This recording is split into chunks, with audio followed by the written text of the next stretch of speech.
কালকে ব্যাংক আওয়ারের মধ্যে আমার অ্যাকাউন্টে যেন 1 কোটি টাকা ঢুকে যায়, কথাটা মাথায় রাখিস। এই শোন, আমার বাড়ির টাঙ্কিতে না একটু ময়লা জমেছে, যা কে জলদি পরিষ্কার করে দিয়ে। ম্যাডাম, আমি ময়লা পরিষ্কার করার লোক না, আমি এইমাত্র আমার জমি থেকে কাজ করে ফিরলাম। এই ছোট লোক, হ্যাঁ তুই মাত্র বলে তুই জমি থেকে কাজ করে আসছিস তাই না? তো জমি থেকে যেহেতু কাজ করেই আসছিস, তাহলে আমার বাড়ির টাঙ্কিতে যে ময়লাটা জমেছে সেটা পরিষ্কার করলে প্রবলেম কোথায় তোর? আরে আমি বললাম না যে আমি ময়লা পরিষ্কার করার লোক না। আপনার যদি ময়লা পরিষ্কার করার লোক লাগে আপনি আমাকে বলতে পারেন, আমার কাছে নাম্বার আছে, আমি আপনাকে ফোন দিয়ে দিচ্ছি। এই নেন, কথা বলুন। আরে বাবা রে বাবা, ছোট লোক ফকির নিয়ে আবার আমাকে ফোন দিচ্ছে। আর তুই কি ভাবছিস তোর হাতে এরকম একটা সস্তা ফোন যেটার দাম সর্বোচ্চ 4 থেকে 5 হাজার টাকা, সেই ফোন দিয়ে আমি ফোন করবো? দেখ আমার হাতে না দামি একটা ফোন আছে, লাখ টাকা দামের ফোন, আর তুই কিনা ভাবছিস তোর ফোন থেকে আমি কল করব? আমার যদি অন্য কাউকে দিয়ে কাজটা করানোর দরকার ছিল তাহলে আমি অন্য কাউকে কল করতাম, বাট আমি তোকে দিয়ে কাজটা করবো। তাই বলছি টাইম নষ্ট না করে যা গিয়ে পরিষ্কার কর, জলদি যা। আরে ম্যাডাম, আমি বলতেছি না যে আমি ময়লা পরিষ্কার করার লোক না। আপনি যদি ময়লা পরিষ্কার করার লোক লাগে আমি ফোন দিচ্ছি, আমার কাছে নাম্বার আছে, আপনি কথা বলে নেন। আচ্ছা তুই কি ভাবছিস আমি তোকে ফ্রি কাজ করব?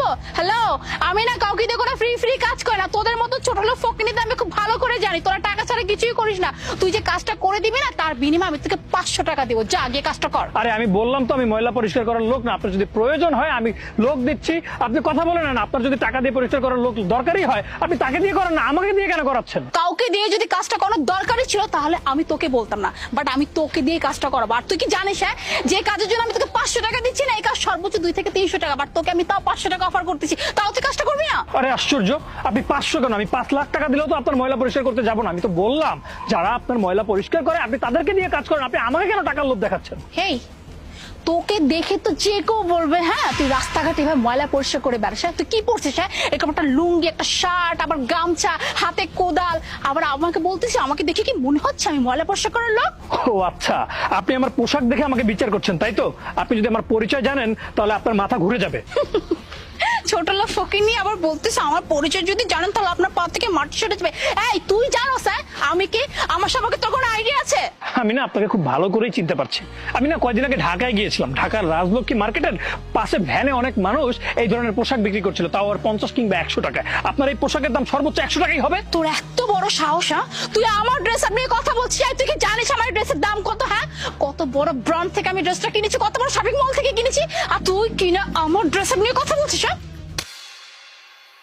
এই আপনি এটা কি করলেন? আপনি আমার গায়ে হাত তুললেন। আমি আপনার সাথে ভদ্রভাবে কথা বলছি আর আপনি আমার গায়ে হাত তুলছেন। আমিও চাইলে আপনার গায়ে হাত তুলতে পারতাম। কি বললি তুই? হ্যাঁ তোর এত বড় সাহস হ্যাঁ, তুই আমার গায়ে হাত তুলবি? তুই জানোস হ্যাঁ তুই যদি আমার গায়ে হাত তুলিস তোর অবস্থা কতটা খারাপ হয়ে যাবে? আমি ভদ্রভাবে কথা বলছিলাম, আপনি শুনছিলেন না। এখন মনে হচ্ছে আপনাকে একটা শিক্ষা দিতেই হবে। অসভ্য, অভদ্র মানুষের সাথে কিভাবে আচরণ করতে হয় সেখানে পরিবার থেকে এই শিক্ষা দেয়নি আপনাকে?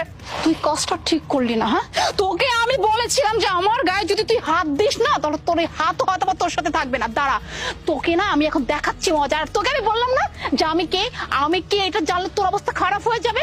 আমার বয়ফ্রেন্ডকে জানিস? আমার বয়ফ্রেন্ড না এই এলাকার গ্যাংস্টার। হ্যাঁ আর আমার বয়ফ্রেন্ডকে আমি এখন কল দিব, তারপর তোর অবস্থা কি করে দেখিস, তোর চেহারা থাকবে না। দেখেন ডাকেন, আপনি আপনার গ্যাংস্টার বয়ফ্রেন্ডকে ডাকেন, দেখি আপনার গ্যাংস্টার বয়ফ্রেন্ডের কত বড় ক্ষমতা। হ্যালো মারুফ, তুমি কোথায়? তুমি এখন আমার বাসার সামনে চলে আসো। একটা ছোট লোক ফকিন্নির বাচ্চাকে না শায়েস্তা করতে হবে। তুই জাস্ট দেখ একটু পর তোর অবস্থা